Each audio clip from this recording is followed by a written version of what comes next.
Et si le blackout du 28 avril 2025 n'était pas qu'un simple incident technique, mais le révélateur d'une vulnérabilité structurelle bien plus profonde?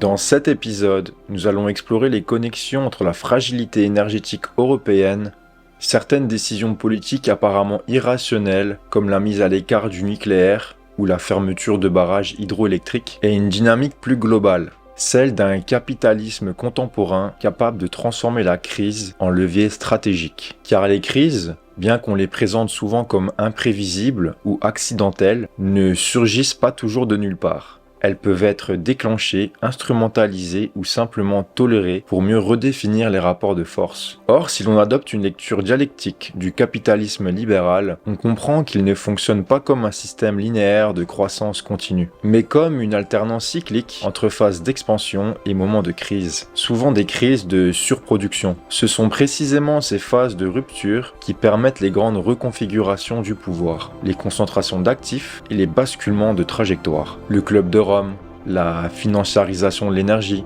certaines ONG écologistes, financées par des entités transnationales, tout cela compose un paysage complexe, s'entrelace idéaux sincères, intérêts stratégiques et logique d'ajustement planifié. Une décroissance peut être nécessaire sur le plan écologique, mais dont les modalités et les bénéficiaires posent question. Le blackout du 28 avril agit alors comme un signal faible ou fort de cette tension entre technologie, marché et souveraineté. Il expose les contradictions d'un système énergétique livré aux logiques court-termistes et met en lumière l'incapacité chronique à prévenir les risques que nos modèles ont eux-mêmes engendrés.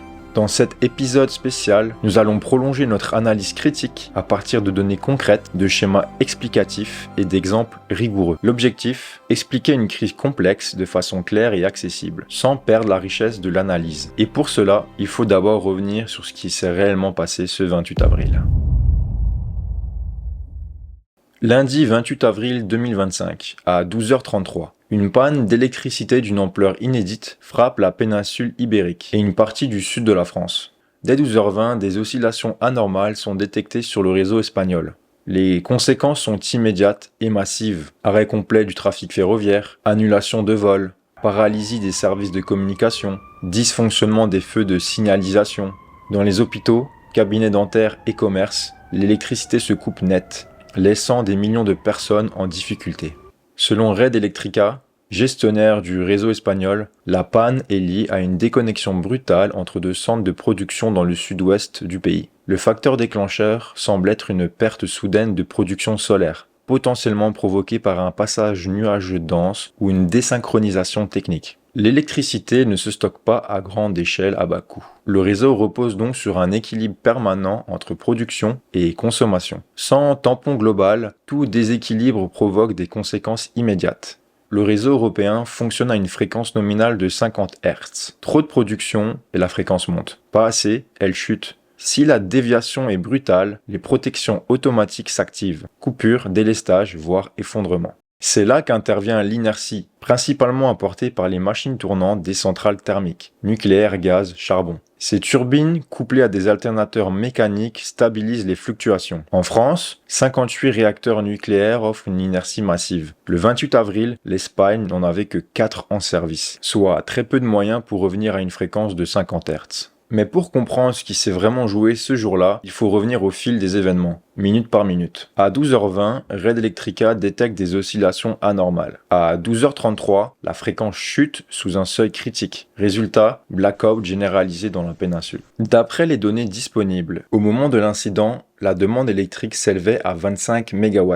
La production était fortement dominée par les énergies renouvelables intermittentes, avec environ 19 MW provenant du solaire, en jaune sur le graphique, et 3,5 MW de l'éolien, en vert. Dans le même temps, la production issue du gaz naturel en orange et de l'hydraulique en bleu diminuait. Or, ces sources jouent un rôle clé dans la stabilisation du réseau, en apportant de l'inertie et une capacité de régulation rapide. Cette baisse de participation des moyens pilotables a laissé le réseau vulnérable. Résultat, environ 90% de la demande était alors couverte par des énergies renouvelables intermittentes, sans soutien suffisant des infrastructures capables de compenser leurs fluctuations. Le signal de baisse de fréquence s'est rapidement propagé à travers travers l'Europe, atteignant même le nord de la France. Le rétablissement s'est fait progressivement grâce à l'activation des interconnexions avec la France et le Maroc, et au redémarrage des centrales thermiques, ainsi que hydroélectriques. Fait préoccupant, on observe en rouge que les centrales nucléaires espagnoles n'ont pas pu assurer leur propre alimentation, et n'ont donc pas redémarré après la panne. Cela s'explique par l'absence d'îlotage.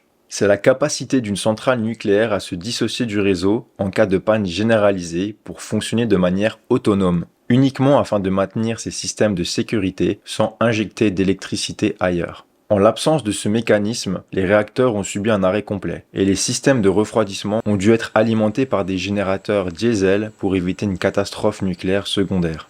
Entre 2020 et 2025, l'Espagne a massivement investi dans le solaire, passant d'environ 11 gigawatts à près de 30 gigawatts. En 5 ans, la capacité photovoltaïque a presque triplé. Dans le même temps, la capacité hydroélectrique a reculé, passant de 20 gigawatts à environ 15 gigawatts. Cette évolution traduit un choix stratégique, favoriser la production intermittente au détriment des sources pilotables. Résultat, un mix énergétique de plus en plus vulnérable aux aléas climatiques et aux variations rapides de fréquence. Au moment du blackout, 90% de la demande électrique était couverte par des sources renouvelables non pilotables, essentiellement le solaire. Or, le réseau espagnol, avec seulement 4 réacteurs nucléaires en service et une hydraulique affaiblie, ne disposait pas des moyens d'amortir une telle chute de production. Le déséquilibre était inévitable. Pire encore, en 2021, l'Espagne a détruit 108 barrières fluviales, un record européen, sous la pression de directives européennes et de groupes écologistes. Il s'agissait majoritairement de petits seuils, barrages à un fer de 2 mètres de haut, mais leur suppression a privé le réseau de précieuses capacités de régulation hydraulique et de stockage, dans un contexte où la stabilité énergétique est déjà fragilisée. Le contraste est saisissant. Alors que l'Espagne aurait pu renforcer son autonomie et sa résilience énergétique, elle a au contraire affaibli les piliers essentiels à la stabilité d'un réseau moderne. C'est le révélateur brutal des limites d'un modèle énergétique trop dépendant des sources intermittentes, sans suffisamment de pilotage derrière. Au fond, la meilleure batterie à court terme, ce n'est pas le lithium, c'est l'hydraulique. Rapide à enclencher, pilotable, fiable et décarboné.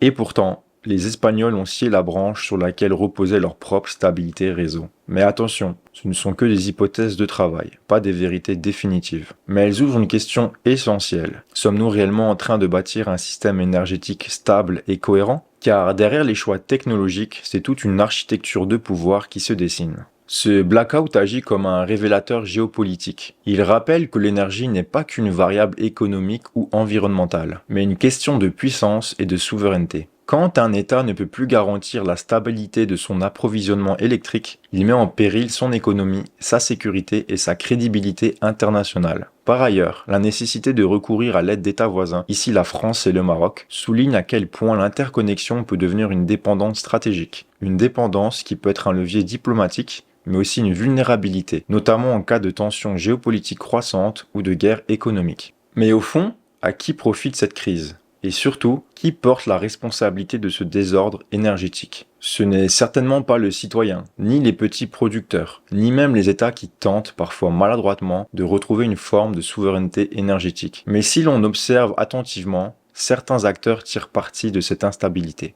Quant à l'Union européenne, il ne s'agit pas ici de l'accuser, mais de reconnaître qu'elle a contribué à l'architecture actuelle. Un marché de l'énergie pensé avant tout pour la concurrence, la rentabilité immédiate et la dilution des responsabilités publiques. Un modèle censé améliorer l'efficacité, mais qui en chemin a parfois sacrifié la résilience, la cohérence stratégique et la souveraineté énergétique des États membres. Ce constat ne prétend pas clore le débat. Il s'inscrit dans une démarche exploratoire, nourrie d'hypothèses de travail, pour tenter de comprendre, bloc à bloc, comment ce modèle s'est construit et pourquoi il vacille aujourd'hui. Mais une fois ce diagnostic posé, une autre question se dessine. Quelles leçons en tirer pour l'avenir ? Cette crise offre des enseignements clairs pour l'avenir de la transition énergétique. Elle rappelle que la stabilité d'un réseau électrique repose sur les fondements physiques, pas uniquement sur des engagements politiques ou des idéaux environnementaux.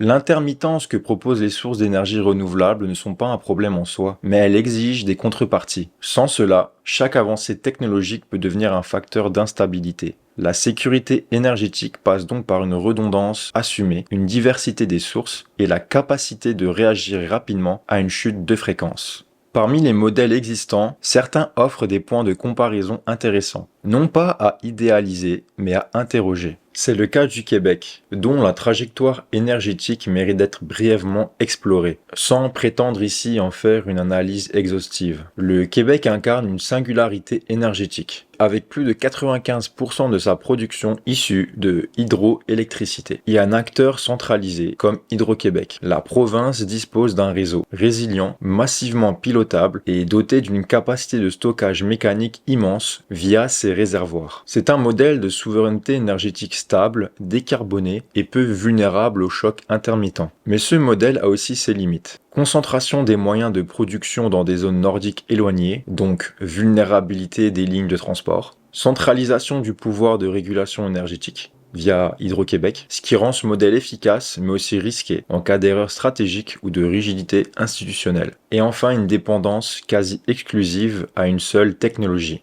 La leçon québécoise est donc double. Oui, l'hydroélectricité est une clé de la stabilité énergétique, mais non, la concentration absolue et la confiance aveugle dans un seul modèle ne garantissent pas l'adaptabilité face aux crises futures, comme les cyberattaques, la sécheresse prolongée ou encore le dérèglement climatique. Face à ce constat, une autre question se pose. Et si les solutions existaient déjà, mais que c'était leur mise en œuvre qui posait problème? Plusieurs pistes concrètes sont déjà disponibles, mais peu explorées en Europe à cause de blocages réglementaires ou idéologiques. Comme par exemple le développement de batteries stationnaires. Des batteries domestiques ou industrielles de type Powerwall pourraient lisser la production solaire et stabiliser les pics de demande. Mais les normes européennes actuelles en matière de stockage, sécurité incendie ou interopérabilité freinent largement leur intégration à grande échelle. Ou encore, le minage de Bitcoin comme outil de délestage intelligent. Loin des caricatures, le minage peut être un mécanisme de stabilisation en consommant l'excédent d'électricité produit, notamment nucléaire ou hydraulique la nuit. Cela permettrait d'exploiter les centrales à pleine capacité sans les user prématurément, tout en générant une forme de rendement énergétique. Le minage peut ainsi devenir un tampon énergétique flexible, particulièrement dans les régions isolées. Ces options ne sont pas de la science-fiction, elles existent, mais demandent une volonté politique, une simplification normative et une stratégie industrielle tournée vers la résilience plutôt que vers l'affichage idéologique. Ce que cette crise invite à explorer, c'est une autre manière de penser la résilience. Le blackout du 28 avril 2025 n'est ni un simple accident technique, ni un cas isolé. C'est peut-être le symptôme d'un système énergétique qui tourne à l'envers. Pensez davantage pour répondre à des logiques de marché et des objectifs politiques qu'aux lois physiques du réseau. Il ne s'agit pas ici de trancher, mais de poser les bases d'une réflexion lucide. La question n'est pas de rejeter la transition, mais de revoir la manière dont elle est pensée. Une transition sans inertie, sans redondance, sans souveraineté ne peut produire de résilience. Et sans résilience, il devient difficile d'imaginer un avenir énergétique stable. L'heure n'est peut-être plus au slogan, mais à des plans ancrés dans le réel, dans la physique, dans la complexité, et dans une responsabilité partagée de bâtir autrement, en cohérence avec une nature dont nous faisons pleinement partie et non en opposition à elle.